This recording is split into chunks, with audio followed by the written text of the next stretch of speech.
Mitchell, you brought your own memorabilia. What's going on? Mate, it's a Leighton Hewitt. 2005, I was at a charity auction. It was at the Greenwood in North Sydney. And I spent about $2,000 on it. And I was on the drink that day, so I said... That's why you spent $2,000 on it. They said, can you send it to me? And it never got sent to me. And a bloke just sent a letter, mate, this was found in the storage unit. Sorry about the late. Congratulations on the little one.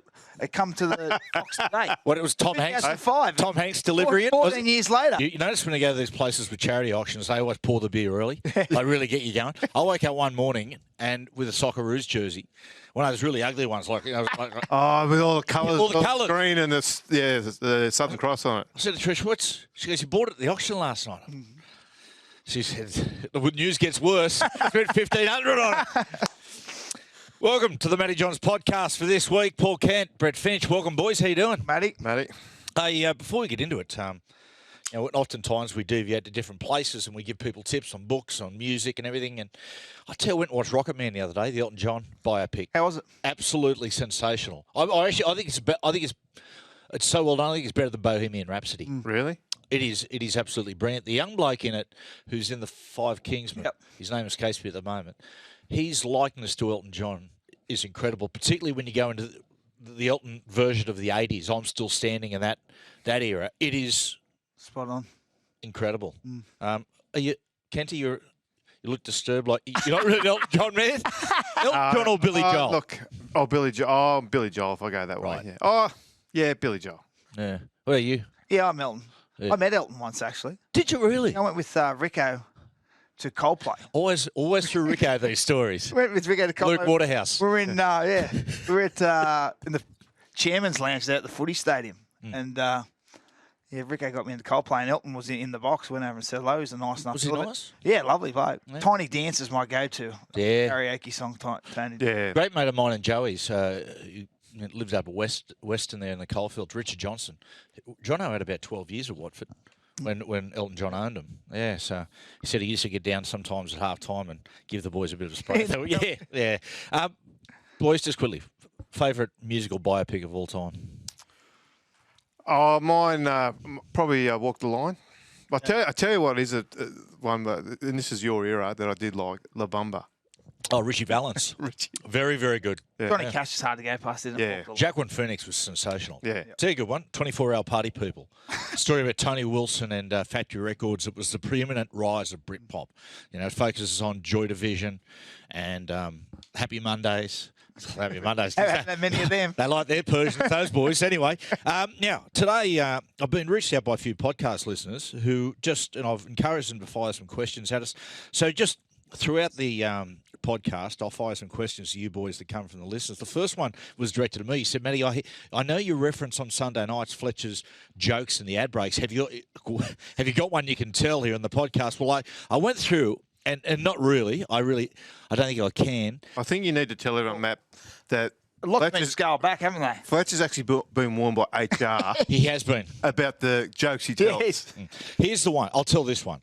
He tells this one all the time. It's about, right, and let me get out there. I'll stay there straight away. People, this is just a joke. Larry Emder is not dead. As we know, Larry Emder used to run, he was the host of The Price is Right. Yeah. So Fletcher goes up to people and he'll say, hey, did you hear about Larry Emder died of a drug overdose? And they go, really? He goes, how old do you reckon he was? They go, 53? Lower. So we're in here one Monday night, right? One Monday night, and Lara Pitt's coming in. And I said, yeah, do the Larry Emder joke on Lara. And Fletcher comes up and goes, hey, Lara, did you hear the news that Larry Emder's dead? She goes, oh, my God, he's a family friend, and ran down the building. He had to chase after it. Boys, let's get on to State of Origin here. New South Wales, we can't quite nail down the politics of how we break the news to people when they're not going to be selected. It was a crazy day last Sunday. Firstly, let's touch on the Mitchell Pearce situation, and he was going to be selected. There is no doubt about it. He was going to be selected in the 6 jersey, but they wanted him to run the team as a 7 and kept Nathan in the 7. But he's pulled out with a hip. Thoughts, fellas? Just open for your thoughts on. I think it's. I cannot believe if you're going to pick Pearcey, then Pearcey's your halfback. And then to say oh, you're going to run the team, but we're going to let Nathan play halfback. Well, what is this? You know, like I don't. You wonder what the hold is. position does that put Mitchell in? You know, like if you're going to bring him back into the fold, You know what I mean? you give him complete control. And I just don't understand that way of thinking at all. What I think went through Mitchell's head, which is what went through my head when I heard that version, him wearing 6 but running the team. Mitchell, we win the game. Nathan, you've done terrific. Exactly. Everyone justified our decision to pick Nathan halfback. Lose the game. Mitchell, you're gone. Mitchell has got a hip flexor injury. He wasn't going to be able to train for the first couple of sessions. But do you think there was, in Mitchell's, apart from the hip injury, do you think there was a bit of squirrels going on? I'm not really sure about this. Yeah, I don't like the way this is going. I think he was prepared to play, Matt, until he got told he was going to be wearing 6. Yeah, it's just ridiculous. I think it would have been one of the great redemption stories for him to come back and potentially lead New South Wales to a 2-1 series win. I think the fact that, given his history, where he's at right now in the game, that was also on his mind. But as soon as he is a little bit edgy that way. As soon as you start to play with his mind by saying, mate, but you're going to be in the 6th jersey. Like, what is the hold that Nathan Cleary has that he has to wear 7? If he's going to be playing a second foil role, why not put him in 6? But we got Mitchell Pearce, who does what Nathan does and better on form this year. Mitchell Pearce his form's been off the charts. He's been the form halfback in this country. Now, if you go, he's halfback. If he's in the team, he's halfback, and then you pick a 5'8".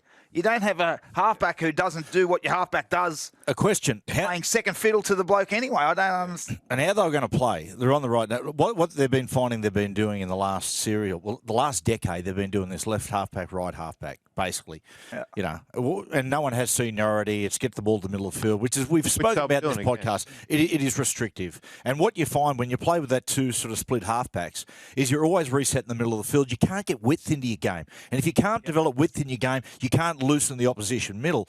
Now, they were going to get Mitchell to run the side, and basically Nathan was going to be in charge of width. He was going to sit back, and when Pearcey took him down an edge, you know, they were going to, in those 3 sessions, say, this is your job, Nathan. Your job is to basically take control of what we call the shot. Hit him on one edge. Don't reset the middle. Let's hit him on the other edge as quick as we can.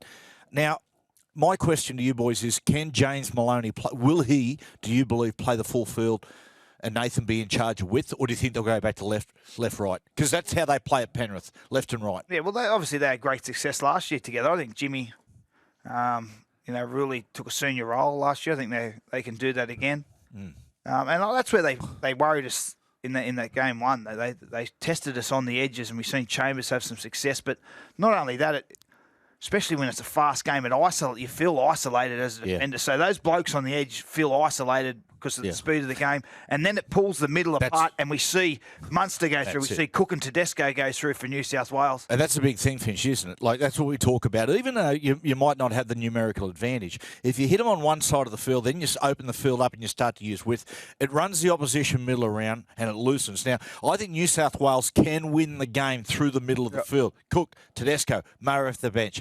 You know, the smarts of Travojevic and his brother form a little bit of combination in there. But to do that, they've got to have width in their game. They've got to present width to open Nathan the middle. And Jimmy can do that. There's no doubt they can do that. Their form's definitely been a lot better for Penrith, and they've played together for a few years, so Tell you what, shouldn't be a problem. He gave me a fair bit of confidence, Maloney, just the way he held himself on 360. Very much, yeah. Talk about rat's ass. Different? Yep. He's just so rat's ass, isn't he? Yeah, he is. Oh, look, I think there's confusion in the ranks. I don't think the Blues and I'm talking about coaching staff, are really settled or really as one is probably the way to say it, on how they want to play the game. I think there are different philosophies in there.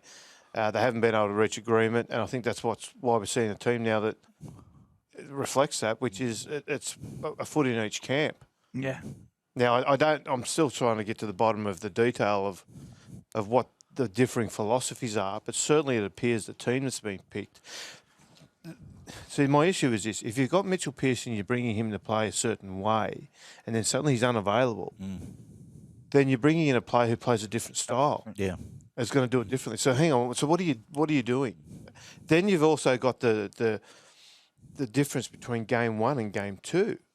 This is a different team to how they wanted to play football in game one. And they've got 3 training sessions. They've got 3 training sessions to get it right with the series on the line. Now, everybody I've ever spoken to about Origin tells you that your first game you go out and you're basically getting it right, and then you improve the second game, which is why they always say that game 3, if it's a particularly a series decider, is always the best game because by then you've had 3 games together. New South Wales have essentially reset. Yeah. So they're trying to now get it right in 2 games. Yep. Not 3. Looking at the side, it does appear like a massive, a conglomerate of ideas. A bit like the Homermobile. Yes. Let's hope it performs better than Homer. Remember that when they gave Homer build the car and ended up like he had all these ideas and he was sourcing information with Barney. 4 ashtrays and 5 cup holders. Yes.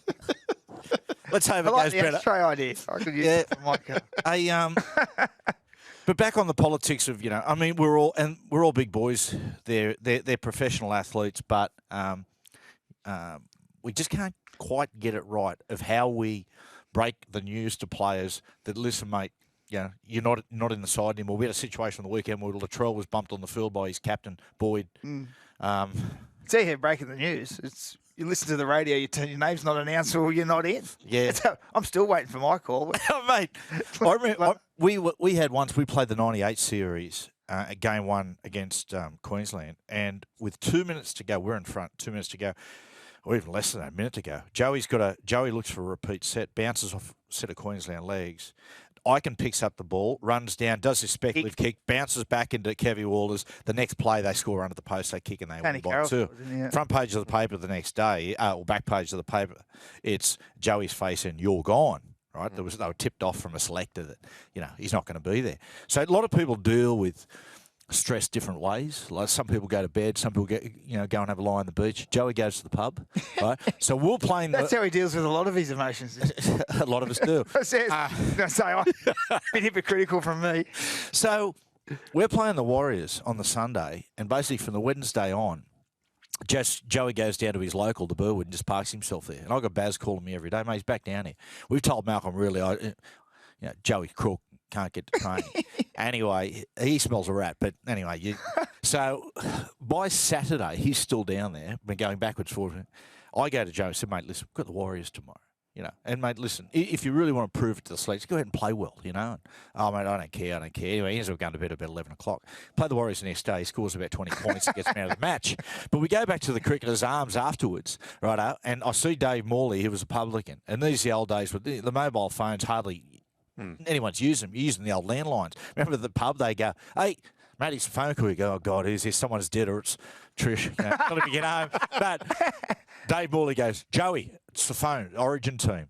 And we go, oh, yep, here we go. I'm going, geez, I hope he makes it. So Joey's on the line and he looks over at me and goes, yep. And I go, oh, it's a beauty. So I walked over and said, mate, how good's that? I said, let him get your beer. He goes, oh, mate, by the way, he wants me to tell you you're not in. What about you? Any sort of sackings like that? When I was at the Roosters, 2006, so I had a year to go on my contract, 2007, contract for 2007. There's word got out in the media that they were going to release me from my final year of my contract. The Toms are beating. Yeah, and we were struggling, and I wasn't playing well, so I thought, with a smoke, there's fire. That's probably on the money. Anyway, Nick Politis comes out and goes, listen, there's more chance of George W. Bush, he's being president at the time, more chance of George W. Bush playing for the Roosters than us letting Finchy go. 2 weeks later, I'd signed it.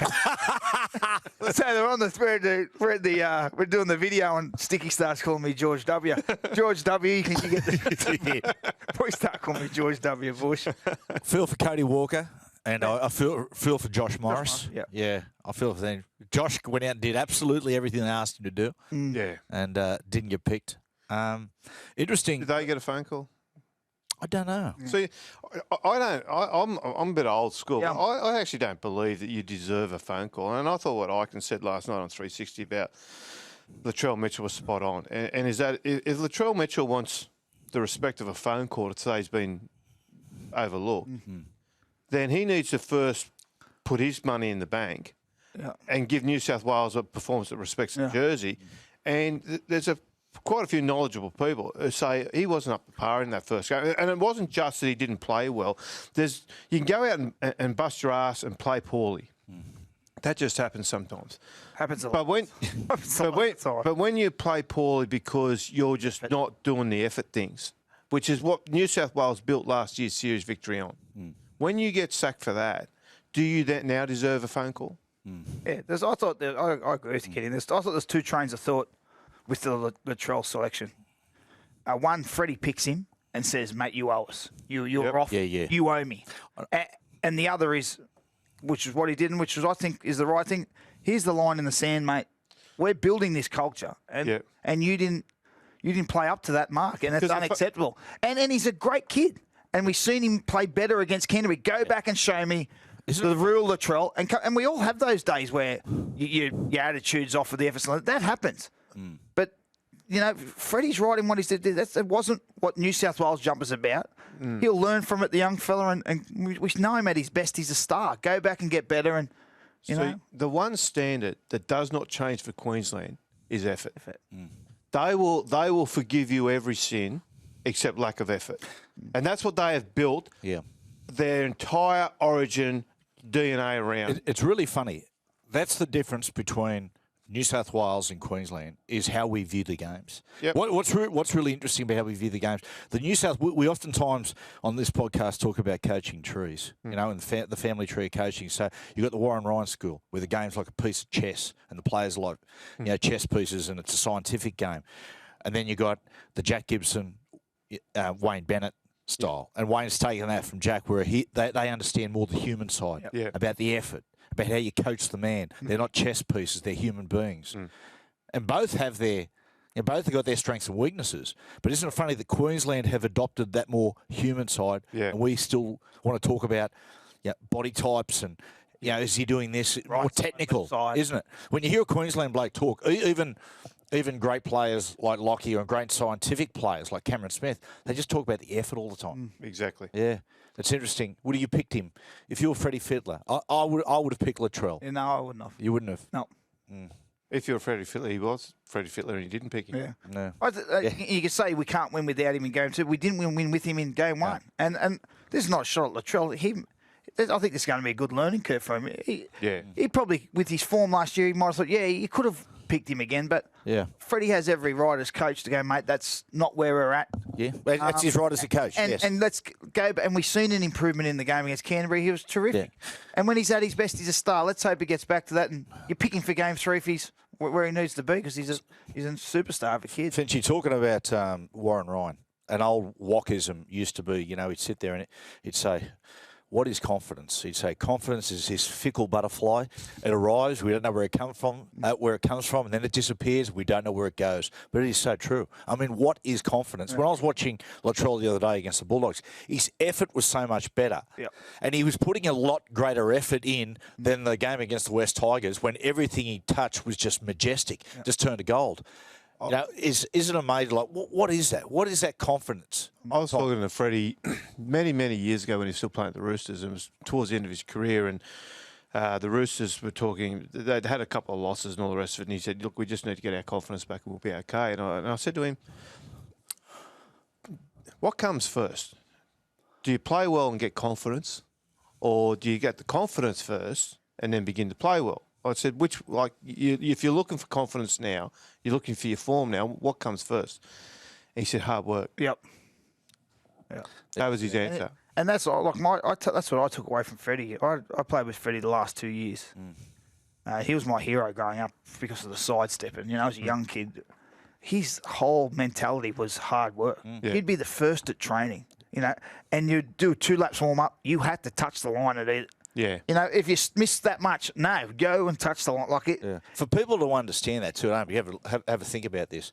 And people relate to, why do people go to the gym? Why do people go to F45? Why do you get out of bed in the morning and go for an hour run? You do it for how you feel afterwards.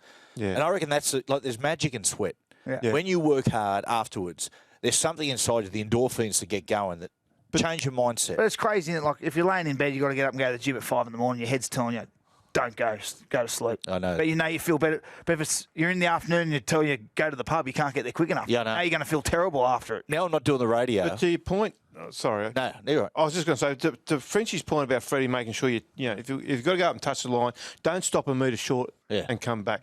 So that's a big Wayne Bennett thing too. Yep. If you're going to do your 400s, don't blokes used to basically take off steam the last 5-10 metres. Yep. Finish. And the whole point is it's got nothing to do with the warm up. It's got nothing to do with your fitness. If the last 3 metres of a 400, you just take off the gas. It's got everything to do with your mentality and your ability to stick in the tough moment when it hits you on the field. That's what you're training yourself there for, is to stick in that moment. And that is Origin. Yeah. That is what Origin's about. That when That self-discipline when you're that's gone. self-discipline when you know you're going to say, all I've got to do is get up and make one more tackle. Not take that, okay, I'm gone, I'm going to stick my hand up and I'm going to look for to be replaced or whatever. Sandhills, and looking back now, when I ended my career, Freddie never missed a session. Yeah. He was 32. If we, back then, with how you manage players now is a lot better, but he could have played a lot longer, a few more years. But he did every session. We were out at the Sandhills getting absolutely flogged. And there's these young blokes bent over, hands on their knees. Freddie had a couple of things, body language. Yep. No hands on heads, no hands on knees. These young blokes are spewing. And Freddie gets them from 20 metres away. Get your hands off your knees. So they're like that next minute, but he was relentless in those. Yeah. Like you said, the mentality around that. Yeah. No matter how bad we are or how much time, we're up looking like we're fresh. Now, there's plenty of times in games you're gone, but if you looked at us as a team, you think that they're still in the fight. That was the scariest session ever, those Sandhills. Oh, awful.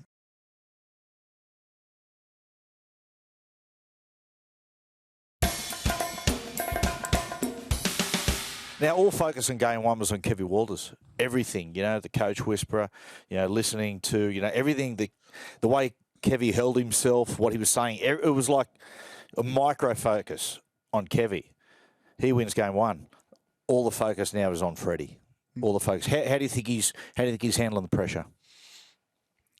I think outwardly he's handling it well. I think inwardly he's a little bit scattered. I think I think we see in the team that's been picked that there's a little bit of trying to tick every box. There's no clear plan. It's hard to find what the clear plan is in that New South Wales team. I think the fact that we sacked two centres to pick two blokes who've never played centre makes you just sit there and think, hang on, what's going on here? He's flown Gasnier over to help coach these blokes this week about how to defend at centre. It's Origin. Like sometimes you can have too many toys. On that 3 sessions to get it right, it'll be really interesting to see how they handle this preparation because there hasn't been pressure on this squad, and as a result, in the first series, there's a lot of earthing, breathing, yoga. Do you think this one of Finch will be a more traditional rugby league preparation, getting on the training field, spending most of the time there, bedding down the combinations, getting it right? Yeah, I think so. I think it has to be, especially with, you lose a session through flying, and it's a shorter turnaround with new players.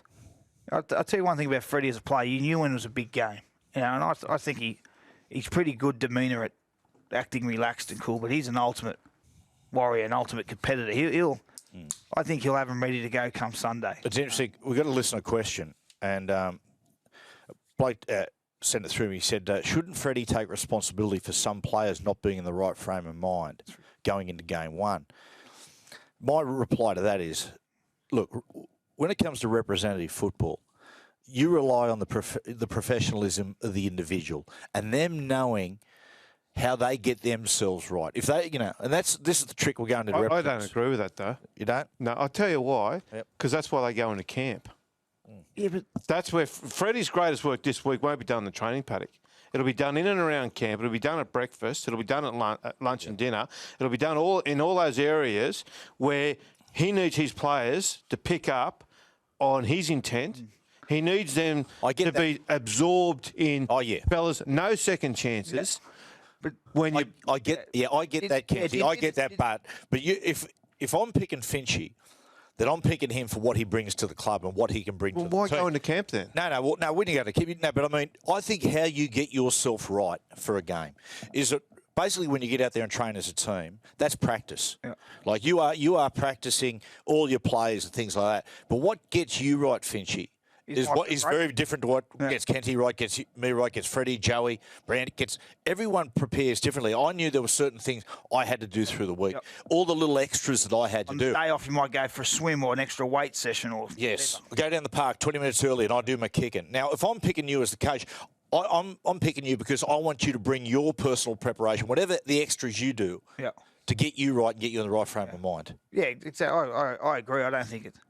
If I needed someone to get my head right for an Origin to the place where I am competing on every play, that's just... There's a story. You shouldn't be there. You should be ready to give everything you got on every play. There's a story about Tiger Woods and Michael Jordan. When Tiger was first emerging onto the PGA and, a lot of attention was getting drawn towards him, Nike weren't that keen on Jordan and Tiger Woods forming a relationship because he was at the other end of his career, Jordan, and he was a bit of a drinker, and they for whatever reason they didn't really want him. Tiger's managers didn't want him to really form a relationship, but he did. Jordan reached out to him. They're playing a playoff game against the New York Knicks at Madison Square Garden, and Jordan said to Tiger Woods, "Why don't you come and stay with me for a few days?" So I went and stayed at the hotel suite with him, and Tiger Woods said that he woke him at 5:30 in the morning. It was the day of the playoffs game against the Knicks. And he said, woke him at 5:30 in the morning. He said, went down to Madison Square Garden to the court, went inside the building, the guy opened it up and he got in there. And he said to Tiger Woods, he said, this is how I prepare. This is how I prepare for big games. He said, I want you to throw, he goes, there's only one shot they can't defend, and that's my turnaround fadeaway jumper. He said, that shot is entirely me. They can't block it. So if I get my accuracy right, they can't defend me. So he said, what we're going to do this morning, I'm going to nail 200 fadeaway jumpers. And he said, but he goes, I want you to understand the subtlety of what you need. He said, all that, Scottie Pippen, Horace Grant, all those guys, when they throw me the ball, I need the ball to be rotating backwards, and that gives my hands a better purchase on the ball. So I want you 200 times to throw me a ball, but I need it rotating backwards. I'm going to catch and do a fadeaway jumper. So he said he'd throw Jordan the ball. If it wasn't rotating backwards, he'd just throw it back. So no, again, and he said, did 200. And he said, we went back to bed. He said that night, he said he beat the Knicks on a buzzer beater with a fadeaway jumper. Right, and that's bringing how, that's not Phil Jackson saying to Michael Jordan, mate, I need you to do that. That's Jordan being acutely aware of what makes him a great player, how he gets his mind right. Who wins? Well, obviously... Knicks or Bulls? Very good. I was... Changes the start of the week. I was with you, Kenny, a bit confusing, some of them, but they've been made. I'm on board now. Let's get it. I'm back in the Blues. I think they can win, and we can come back to Sydney for a decider. So there's always, I've had a long relationship with Freddie. There's always a method to his madness. And game one, I was super confident. This one, I'm super hopeful. Yeah. Whatever we think of the side, like all Origin games are big games, we'll draw our conclusions whether it was the right to, in hindsight. Exactly. Absolutely. It will be. Look, $1.92 each is fair. If New South Wales go out and win, everyone says Freddie's a genius. I can't see, and very few people can. I haven't heard anybody, to be honest, say this is what they are trying to do. This is how they're going to try and win the game. This is what they're going to try and do. But Origin being Origin, they're capable of doing that. So, and after the game, if they do win, everyone goes, oh, wow, what a coaching performance that was. I think some of those inclusions, I think Jimmy's, again, I feel sorry for Coach. I think Jimmy, he's a big game player. I think he'll be right on the money. I think Turbo, Tom, he needs to be there. And I think Finucane's a terrific player. Terrific pick off, selection off. He's built for Origin. So, well, there's some quirky ones in there. But, I think those guys are going to do really well as well. So Tom Trbojevic. I think Queensland wins. Oh, well, that's the end of the podcast. And Kenty, question to you from listeners. He wants you to repeat, he said on Sundays on the radio show, Triple M, you told a Rocky Marciano story. Oh, yes. About being a tight ass. I was telling a story about Rocky Marciano. Rocky Marciano was a noted tight ass. I was referencing to Anthony Maroon, who likes to... do his little cash jobs, which he doesn't like to talk about. But anyway, we take the mickey out of Maroon, and Rocky Marciano was famous for he would travel the country to do cash jobs. Didn't want to be invoiced, didn't anything like. He would do everything, and what he would do, so he would go to functions, and a lot of mafia and all that sort of. They'd all pay him in cash, but what he did was he'd then bury it in tins, or he'd roll the notes up and he'd put them into his curtain rods. So he'd have the money hidden there. Just had money hidden everywhere. And one of the stories I told was he was at a dinner one night, and I can't remember the celebrities, but they had a few people up there. They had like Sammy Davis Jr. who got up and danced a bit of a tap dance, and then they got Frank Sinatra up to sing a few songs. And then said, now we're going to get Rocky Marciano up. And Marciano gets up and he says, look, I can't sing and I can't dance, but just to be hospitable, I'll fight any man in the house. Everyone said, No takers. no takers. But what he ended up doing, though, is one night he was offered to go and do an appearance. And instead of flying there, some bloke said, mate, I've got a plane, I'll fly on my plane. So he's got on this little dinky plane, which has crashed into a farmyard in Ohio or Iowa, wherever it was. And that was the end of him. It was all right. But he died, yeah. But no one could find them. That's how he died, Rocky Marciano. No one could find the money. They dug up his backyard. The kids went through all the curtain rods. They found a little bit, but certainly nothing like he'd ever earned. So that was my warning to Maroon, was to go basically tell somebody where you've hidden it all. Pay your taxes, do the right thing, put it in your account. Exactly. A friend of mine, he had two passions. Smoking marijuana and playing poker machines, right? Two. And his wife didn't like him doing both. So there was a golf club over the way, not far from his place. And so what he used to say to his wife, his wife bought him to set up golf clubs and said, mate, take up golf. So basically twice a week he'd say, I'm going to go do 18 holes. What he'd actually do, he'd just go to the golf clubs and just play the poker machines. But to make sure he wasn't playing the pokies, or she'd get home and she'd go through his pockets and wallets, see any cash. So if he had a win in the pokies, he'd come home and there was like a schoolyard nearby, and he'd bury it. He'd have a smoke on the way home, and he'd bury it in the schoolyard. Then he'd say, he'd get up the next day and not have a clue where he buried it. He says there's a schoolyard, and he says got cash laying there anyway. Kenty, what do we make of this report? If we go to Clubland now. Dogs, 10 years, $11 million, Latrell Mitchell as a sort of circuit breaker, where Knights spend a lot of money it certainly is a good deal now with Ponga, but they're looking for that circuit breaker. Do you believe it? Oh, look, Matt, it's a hard one. And would he be a chance of going? Yeah, look, I was told about it last week, and I rang Andrew Hill, who's the CEO of the Bulldogs. He said, not right. I rang Nick Politis and said, have you heard anything about Latrell being offered to go elsewhere? And he said, no, he hasn't.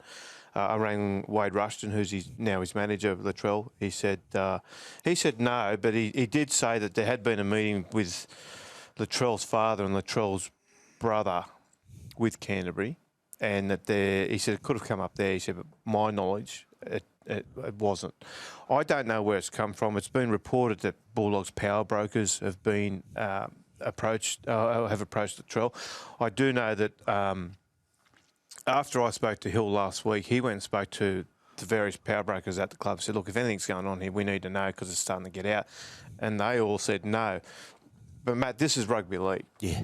You know what I mean? So I'm not prepared to discount and say 100%. And this is where we've ended up now in the game, is that there's just very little trust anywhere because clubs, Wayne Bennett admitted 3 weeks ago that he deliberately lied because he needed to throw the media off the scent. They were going to get James Roberts. So if they're doing that, that's just the lay of the land these days. I don't know. I do know that Canterbury are aware. We had Dean Pay on 360 earlier this year, and he said there that they need to go out and they need to get somebody who will help attract players. Now, there was a bit of a hope at one point that would be Kieran Foran, but Kieran hasn't quite come back. He's still dealing with his body, which is not coping with the work that he needs to put into it. So the Canterbury are aware that they need to do something like that.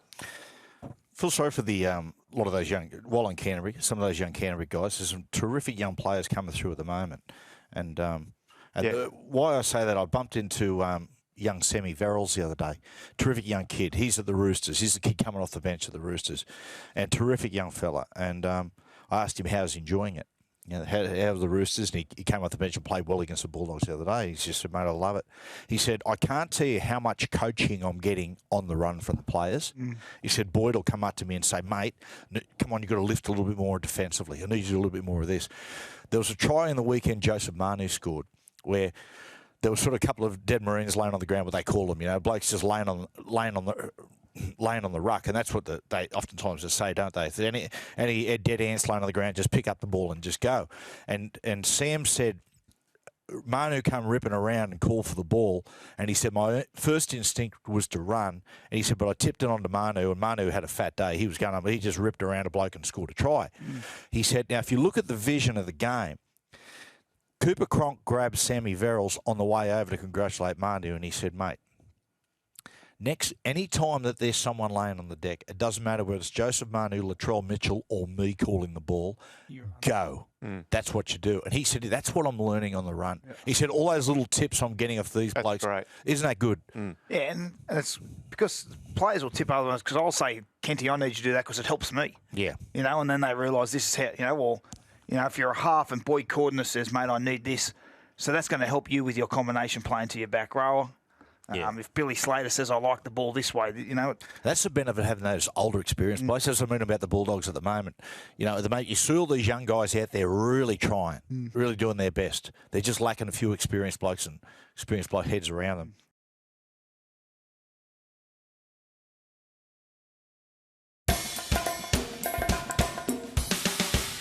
The Bulldogs, they've got a lot of people question what they've done there with their signings and the salary cap and all the business there. I got into Andrew Hill the other day on radio about it. They replaced Dylan Napa. They used Dylan Napa to replace David Clemmer. So you got a New South Wales origin forward going out, Queensland one coming in. Like, really, what are you doing your salary cap? What people don't realise is that Clemmer's going out of the club for $950. Napa's coming into the club for $600. So there's $350,000 they've just found in their cap for the next 2 seasons. Yeah. Okay. So that's the sort of things that's going on. So there's a cattle trade going on there that the Bulldogs are subtly doing, where even though they seem to lose like Josh Morris and Aaron Woods and that, they're losing them at a salary that the players who are coming in and everyone's saying, well, hang on, you got basically the same player coming in, but the salaries are different. Yep. And that's where they start to pick up some cash. So they will be cashed up to go back into the marketplace for 2021. They really need to get someone like South. South did this some years back with Roy Asatasi. Yep. He was just a real good, tough, no-nonsense prop. Yep. And they went and they signed him, and they paid too much money for him. They openly admit they paid too much money for him. But they started to follow. But once he went there, at his prime, people took it serious. They got the Fletchers of the world who were way past it. And just didn't work. It's a complete waste of money. Complete waste of money. So imagine buying Fletch. Can you go, mate? Listen, I need like a really common sense attitude to your leadership. That's always good when you're doing a luncheon or something with Fletch and he asks us any questions in the crowd, and they said, "Oh, you played with the Roosters, you played with South. What's the difference between the 2 clubs?" And he says about 300,000. Hey, boys, I want to talk about that Broncos Parramatta game. 2 reasons. Geez, Broncos win 3 in a row. They go to the bye. They're still on the bye. Like they haven't come back. No. If you're going to be a top 8 contender and you come out of the bye, you've got Titans and Para. No disrespect to those teams, but they're 2 teams if you want to play semis. Yeah, they're should 4 be points. Beating, especially coming out of a bye. I've spoken about it before. When you're a young team, you can handle that bye poorly. Don't handle yourself well. And then it can take you a week or 2 to get back up to speed to where you were, and that's happened with the Broncos. They've left their form, before the bye. One of the concerns I got around Parramatta, I thought they were really, really good the other night, but I thought they were high. I thought they were high emotionally.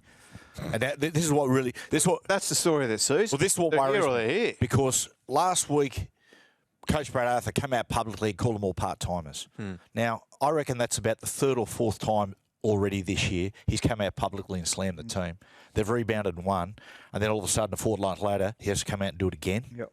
And the way they celebrated it full time, it was like they won a finals game. It was like, and I'm just looking at that going, mate, they're just riding the roller coaster. Yeah. They're just so up and down. It's how long can you do that for? Well, how many more blasts has Brad got in him this year? That's the thing, and that's where you need your week in. But that's where this, Craig Bellamy. I know early in his career, he was highly emotional. Yeah, he would go off a lot. Playing with him at the end of my career, you watch the game back and you'd see him in the coach's box going off, but you'd never seen that, or very rarely seen that down in the change room. So A couple of the Roosters blokes I bumped to about a month ago, I asked them about Robbo. Is there big differences, fluctuations and moods for Robbo as far as a win or loss? I said, there's no difference. Every game he comes in and says, we did this well, we didn't do this well, we need to do this better. Yep. And he said, what you pick up on, though, in coaches, and you know yourself, is when they're a little annoyed. Yeah. You can sort of pick up on nuances of how they're holding themselves. But certainly a coach hasn't got more than a couple of big blasts in him a year. Depends on the coach. Roy Masters had his guys up every week when he was playing. Yeah. Mate, you seen that footage of the 60 Minutes footage? There was the four corners with the face slapping, and then a few weeks later there's another one out there where he's addressing the team, and it's... But that's blokes are crying. Emotionally, that's what he was able to do with them. Provided there's also the yin to the yang. There's a little bit of bit of love, arm around a bloke, mate. You're going okay. Look, mate, this is what we needed from you. Provided they're also getting that, and they're not sooks, they might be able to respond to that. They might need that each week. Some horses like to smack on the arse with a whip, and others don't. Not just horses. Oh, very good. Where a Parramatta at? I feel for BA, for Brad. It must be frustrating to coach that team. The moment when you start to believe in it. I was out there for the Canberra game, and they were rotten. At their best. And I was at the West Tigers that day. Yeah. When you were there, Kent. They were unbelievable. Yeah, they've got some quality players. I think at their best, they're a top 8 team. They got the setup up there to really build to be a powerful club in the coming years. They just seem to loiter around this inconsistency, too many years in a row now. Emotionally, they can't get to where they need to be. Yeah. That could be why Brad's trying to continually stoke the fire, because emotionally he can't trust them to go away and get themselves emotionally right. I'll be honest, I always have concerns when I see before a game, just as they're about to run out, half the team get together and have a pray together. I don't see how that can get you in the right frame of mind. I just, when you see a fighter in the corner say a little prayer, that's because he knows he's about to go and get the fight, and he's just saying, It's like the Grammy Awards when blokes get up getting an award and they say, I just want to thank God, thank you gave that to me. I think, mate, he's busy. surely he's got better things to do. He's whispering in Trish's ear. Yeah, there you go, mate.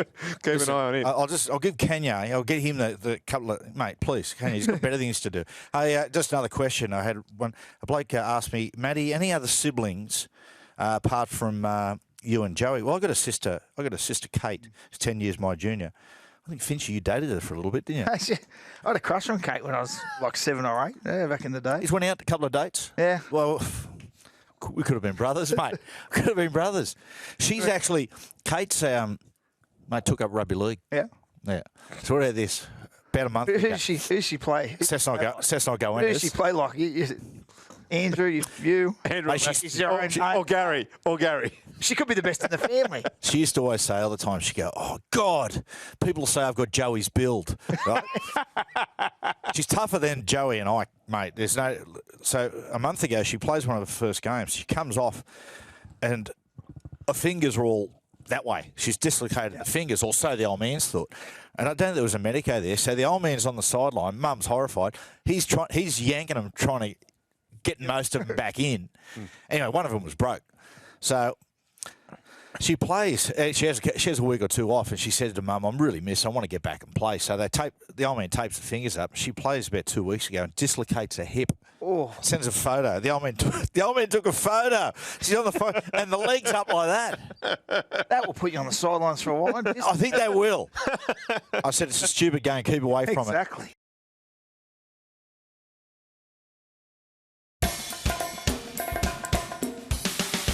Talking about injuries, Kenty, I know that you're passionate about this. This business, these crusher tackles that players are doing. I'll tell you what I think. I think the league's got to really come down on it. Mate, Ian Prendergast, the RLPA, the Rugby League Players Association, they are all for player welfare. Surely they can get around the clubs and saying, hey, fellas, if we're serious about player welfare. Don't do this to your fellow The professionals. players should be driving it as well, shouldn't they? Absolutely. The funny thing is Mitch Barnett was interviewed after the game and talked about his one, which it's cost him 3 weeks. What did he He's say? lucky to have 3 weeks. Yeah.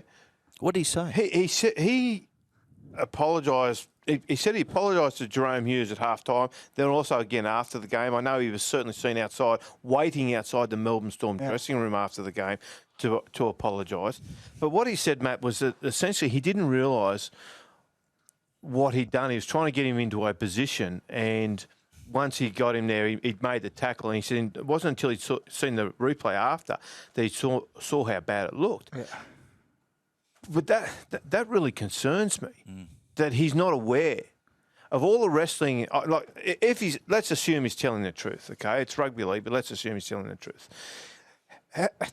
How does a guy get to a point with all that wrestling that's going on that they don't know that they're going to position?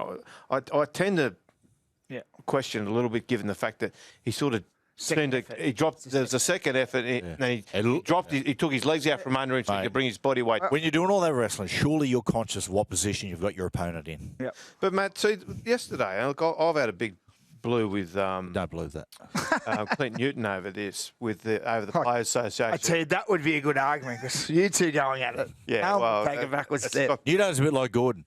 The story has a start and a middle, but no end. Yeah, exactly. Well, anyway, so we've had a blue because I had a crack at the Players Association who have basically gone in and pushed that the interchange should stay at 8. And there's reasons around it, and I don't want to reignite the blue again, but there's reasons around it I don't agree with. I think that once they were in this meeting, there's a philosophy they call groupthink, where when you're around like-minded people, you need the dissenting voice. You need somebody in there to say, hang on, this is not right, or this is stupid. And it doesn't matter. It's not an intelligence thing. Years ago, John F. Kennedy sat there with all the brains of the American government, and he sat there with these people, and he said, you know what I think's a good idea? Let's invade Cuba. That's a good idea. And there was nobody in here to say, mate, are you a dickhead? Hang on a second. Hang on. Well, it's a little island in the Caribbean.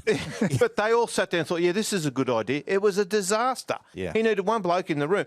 So yesterday, they sit down at the competition committee and they go through all the reasons why the interchange should stay the same. Now, you've got coaches in there who have got an agenda to sit there and have fresh players on the field. A fresh player gives coaches control.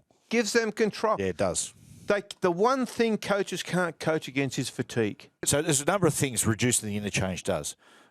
What it does is that it eliminates a lot of the wrestling. Yeah. One of the problems. Because what happens is, You look at Origin. if you know, I would have it not just 6 interchanges, but if you go off, right, it's different to HIA, but if you go off, you don't come back on. Now, what this does, it stops the third and fourth man running in from 20 metres and chopping the legs. When they know they've got to conserve gas, they won't do that. There's less wrestling. The rucks get faster. When the rucks get faster, there's not enough time to organise structure because the game's so quick. And all of a sudden, we've got the game that we used to love again, flowing. It's a no-brainer. And the other one, they talk about injuries. Fatigue injuries are explosive injuries. Injuries sustained by fresh players banging each other, those explosive injuries, are far worse than fatigue injuries. Yep. It doesn't make sense to me. They certainly went in with an attitude to look at it yesterday, and they felt overwhelmed with evidence that it didn't need to come down any further. I've seen the charts that they've got this professor of exercise science, I think he is. Dr. Zhivago. From South Australia. Guys, Dr. Zhivago has told me. Or Dr. Doolittle. Yeah, Dr. Doolittle might be about right, Matt. But anyway, I look through the stats, and I can argue against the stats if you want to sit down. He puts through a version that supports keeping it at 8, and I can argue that, well, hang on, no, this shows me that this hasn't actually happened, that this has actually happened, why I should still bring it down to 6. I love the business when you go, right, we think we bring down the interchange in 18 months. And the coaches go, mate, we've got to get the players fit that. We need more than 18 months to get that right. I know. You go, guys, 6 weeks. Mate, you talk about player welfare. We've never had more 300-game players in the game. Yeah. And playing for longer periods. So welfare's not the issue. If Cameron Smith and some of these other players who were some of these hookers like Damien Cook, Cameron Smith, they're playing 80 minutes in the middle. Yeah. Exactly. You know, they're playing 80 minutes. So they're playing Come your on. 80 minutes. And imagine how much better they would be. Oh, man. If they could look up and find some middle forward who basically in the old under the 8 or 10 interchange rule would have been replaced, but because he now can't be, like Alan Lang. When we talk about the greatness, battle. But That's the battle. The battle. Finch. You remember as your half, you get the big bloke steaming at you early, but you just say, "Rightio, give us your best shot because I'm coming at you at the back end of the half." Yeah. And even the back rowers like a Hindy or workers, you know, they used to come into it more because they need that hard work. 100%. I've got to take this. Yeah, but I just think, Finchy, that they need to sit down and really figure out what the game they want it to look like. Yeah. In the second part, And if they don't do that, should have put a they in. Yeah. They. You're getting So it was talking about, so it sits. Yes, second paragraph. Righto, send it off. I'm on the podcast. Give my best to Gordon. Bye-bye. It's Trish. she's sending your column from over in Croatia where you're at. I can't type. I told you last week I got to have fine motor skills, so I had to ring and dictate to her, and she typed it out. And she's on holidays. Yeah, she's over there on holidays in Croatia and Greece with Gordon. She'd be happy with you. Mate. Imagine the ear bashing she's copping over there on the beach. He'd be telling Gordon. her. Oh, You know, we should have some common ground when she comes back. She goes, "I know what you're talking about. I understand all the gripes." So long as it stays a Go and have a conversation, beer, I don't please. care. You deserve it. I should see the house. You'll come home from Thursday night. She'll go. You can go to the pub for a couple of hours to de-stress from Gordon. You'll understand now. I've got the two. She'll understand. I've got the two boys back. She's gone. How's that? The boys is home together. Oh yeah, it's unreal. Well, it was good at first, but now day 3 and 4, it's like I'm getting up in the morning. The house is just a mess. There's someone new always sleeping on the lounge. You know, who's this bloke? Huh? Don't idea. Honestly, it's turned into Animal Farm. The old dictator's left, and now the animals are eating each other apart. Boys, loved it. Have a good one. We'll speak after Origin number 2. Go the Blues. Go watch Rocket Man. Do yourself a favour. This has been a Fox Sports production.